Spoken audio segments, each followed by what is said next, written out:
As a heart kid parent, these are the questions we hate to think about.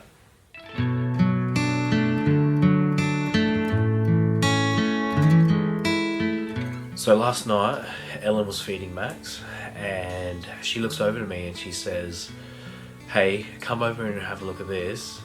Is Max breathing faster than he should?" And so we know that he should be breathing between 30 to 60 breaths a minute. And so I pulled out the stopwatch, started counting, and he was breathing at roughly about 75 to 80 breaths a minute. Now, obviously, that's a bit higher than usual.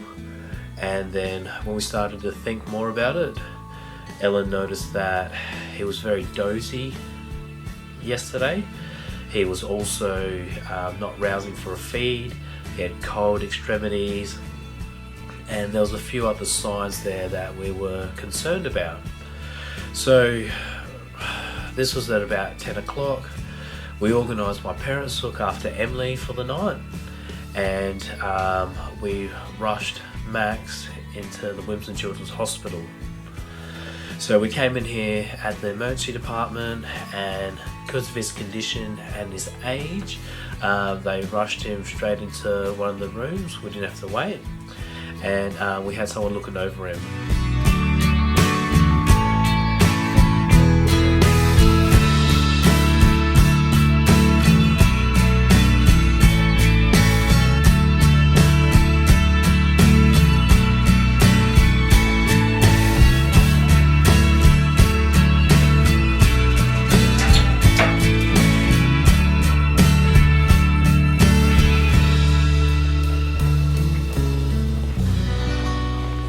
They were just going through a bit of his background, what's happening today. They did a chest x-ray.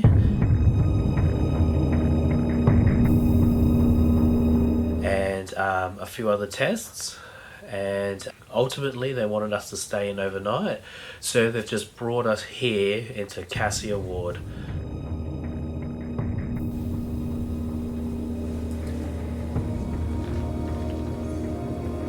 So last night I stayed in overnight with Max, and Ellen went home with Leo, and then to look after Emily as well.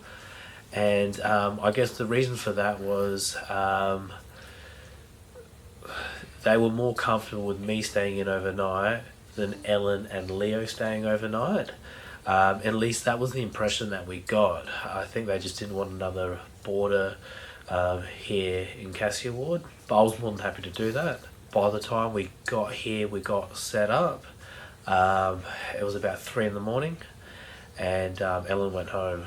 So right now it's about 8:30. I've met with a couple of doctors, and they're telling me that Max has pneumonia in one lung. And that could be for a couple reasons. One of the reasons that sticks out for us is that because he's silently aspirating when he feeds, and we know that the breast milk can get into his lungs and cause bacterial infections like bronchitis or pneumonia. So at the moment they're going to try and put a drip in and then just get him some antibiotics like that. At the moment, he has a gastric nasal tube in, and he's got some breast milk, some EBM, coming through that on a little timer thing, just here.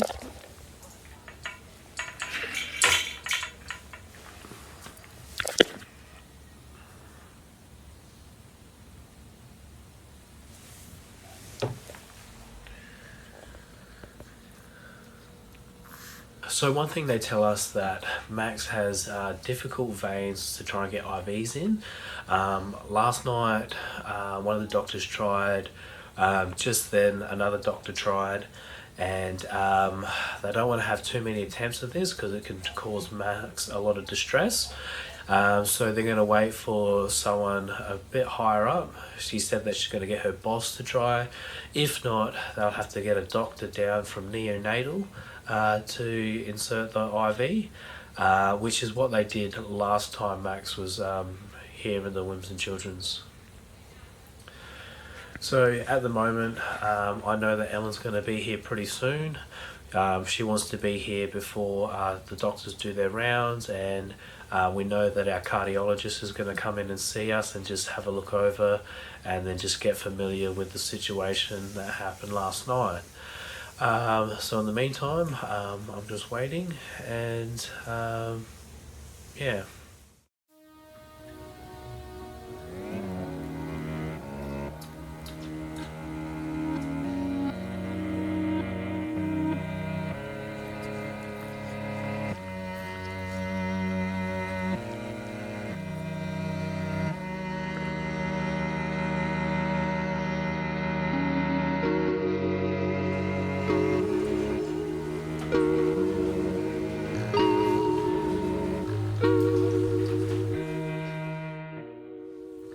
So guys, it's a little bit later in the day. Ellen rocked up just as the cardiac department were doing their rounds.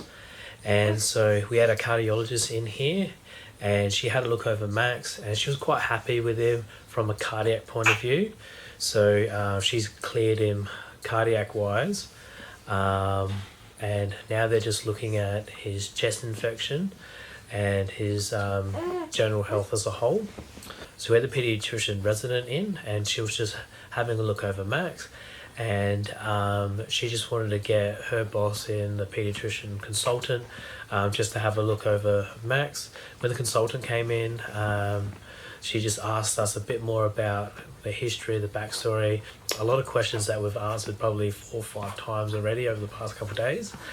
But essentially, she's saying that she's happy if Max doesn't have the IV at the moment and is fed his antibiotics orally. And she's also given the okay for Ellen to breastfeed or bottle feed, like breast milk. So what they've done is the machine that is hooked up to his nasogastric tube and that's slowly feeding Max over time, they've actually turned that down to 50%.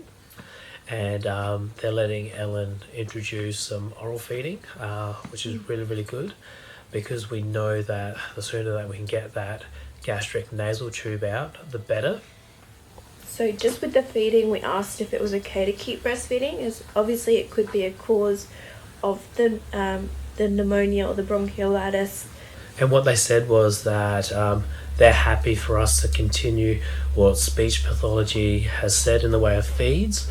So what that meant was that they're happy for us to bottle feed a little bit with thickener, but then also still have some breastfeeds. So at this point, he's still majority breastfed. He only has 2 bottles a day of a thickened feed. So we just keep doing that until we have further testing done. So if he's able to feed and they're happy that he's feeding and hydrating, we could potentially be able to go home. They have told us that if it's bronchiolitis, it'll get worse before it gets better, but it's just something that has to pass. Yeah, so we were told that it's got a 3 to 4 day lifespan, and as we started to see symptoms yesterday night, we're probably at day 1, day 2. So the next couple of days, his condition could get a bit worse, but then it should go away after that. They did say that in a normal healthy baby, when they get bronchiolitis, they usually just discharge them straight away. But with his history and everything else that he has going on with aspirations and stuff, they just want to keep an eye on him just for a little bit longer. And his x-ray is still showing that there's fluid on the lungs. Yeah. And one doctor has said there's pneumonia there, and another doctor said, yeah, it might be, but he's not presenting with all of the pneumonia symptoms. Like, So until those symptoms manifest, then they're not going to worry about the pneumonia until then. They're just focusing on the symptoms that they can see with the bronchiolitis. He definitely looks a lot better than yesterday, but Yeah. he's still quite lethargic. His work of breathing is better most of the time, but he has bouts where it gets quite rapid, and so does his heart rate. Yeah. So all in all, that's a good sign, and for the moment, we're still going to be here waiting and just seeing what the doctors say. Related, kind of. Is this the Emily thing? Yeah. I dropped Emily down to the creche. We haven't been admitted in this hospital in 3 months, and dropped her down, and the lady just asked me, how's your son? And I said, he's good. Had a quick chat, and then she said, I remember you, Emily, and that was before I had even signed her in, so she's got a reputation. She's a memorable kid, that's for sure. Yeah. And it's funny because we always talk about how active she is and everything like that, and generally you think all parents say that about their kids, but we always see little signs like this where other people are just like, oh, she's very active. So I don't know if that's a good thing or a bad thing, but she enjoys the creche there, and they obviously enjoy having her there.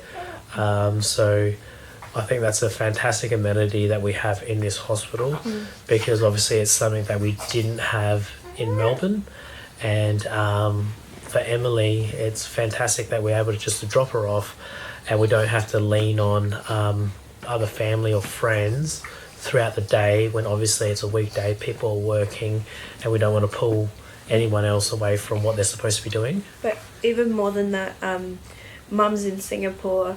My sister flew home My sister flew back from Singapore last night. She only arrived this morning. Charles' sister's in Bali, so we are limited, and your mum and dad had their own hospital things today as well. Yeah, so I mean, like, a large portion of our support network is out of town. So yeah. But you know what, just like anything, just like we've done over the last 3 months, we'll find a way to make it work, whatever we need to do to make sure all our kids are happy and healthy, and that's the goal. That's what we have to do. So yeah. All right, we'll have an update in just a moment.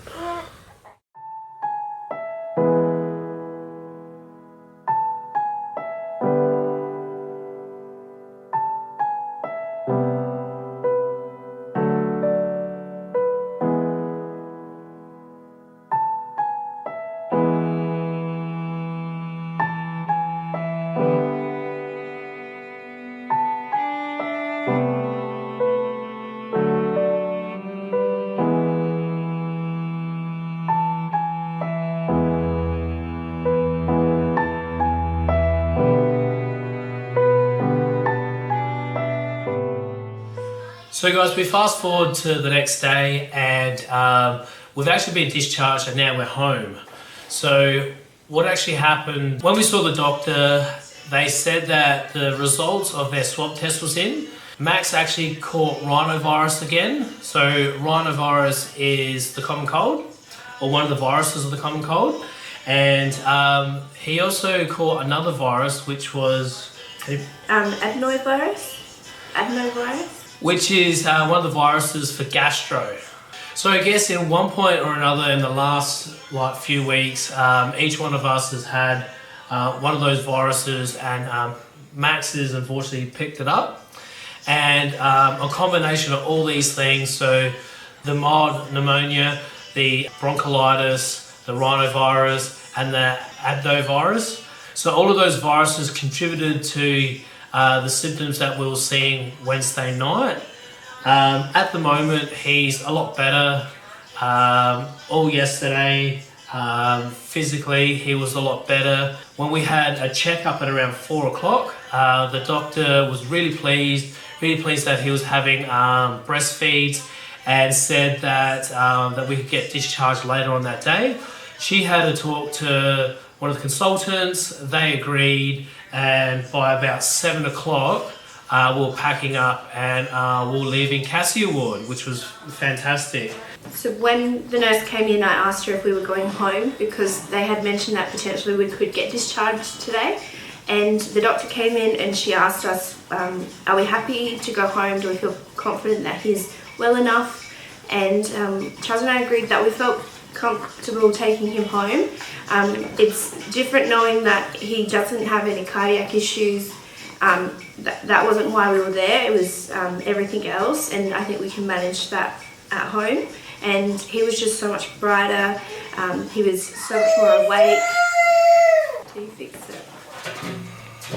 Because our main concern here was he was presenting with the similar signs that we saw the first time we brought him in of heart failure. So once he was cleared cardiac wise, that was a massive relief off our shoulders, and from there we were dealing with all the viruses. Going in on Wednesday night, I was a bit emotional. The idea of, going through this all again, it was so much different this time around. I think part of you disconnects, or I don't know, I didn't connect with Max straight away when he was born. I loved him and he was my baby, but I kept myself a little guarded with him, and I think that was just so I could go through everything we went through with him. And now it's like he's my little baby. I know everything about him to the point where I had to do most of the talking because I'm home with him all day. So watching him go through and be like having the IVs and whenever the naso tube, just be poked and prodded and for all the tests and everything they've got to do. Not only that, he is a little more older and a little more aware and a little more aware of pain and stuff like that. So it was that little more harder this time round. Yeah. And he is like double his size. Like when he was doing that last time, he was 2.4 kilos. I think he was 5 point something. Yeah, I don't pay much attention. But he's, doubled his size, and it was just so weird watching him on the special care beds where they have all the monitoring. Him in that, he was huge compared to before where he was tiny. So Max has been sent home with antibiotics. That's for the pneumonia. The bronchiolitis will clear itself, and at this point we just have to wait for his video test, wait to see the ENT, wait to see the respiratory doctor, and just find out what the management plan is to prevent this from happening again. Also, they didn't just send us home. We've actually got a nurse coming out 2 times to check on Max in the next couple of days. So I think that's fantastic that, it's not just go home, see you later, hope everything goes well, that there's a follow-up plan and there's somebody coming to see us, which is great. Just that he's looking so much brighter and so much better, and I think that there's a part of you that worries that you're overreacting, but he's always got a constant rattle, he's always coughing, he's always got cold peripherals, so we know that those things are normal, but when we notice the abnormal, it's good that we know and we can go and do the right thing by him. Yeah, and they not once made us feel like we're overreacting. They were just having a look at everything and taking everything seriously as they do, but we never just felt like helicopter parents or overreacting parents. And I think generally our parenting style is that we're not those type of parents, but when we could see somebody that was completely different to how he was, that's when we reacted to that. Alright guys, that's the end of the video today. So if you're pregnant with twins, if you have twins, if you're a parent of a heart kid, or you're just interested to see what we have going on, look out for the upcoming videos. Better yet, subscribe and hit that notification bell. And if you want to donate to Heart Kids, we'll have the link in the description below. Thank you for making it to the end of the video. We'll see you in the next one.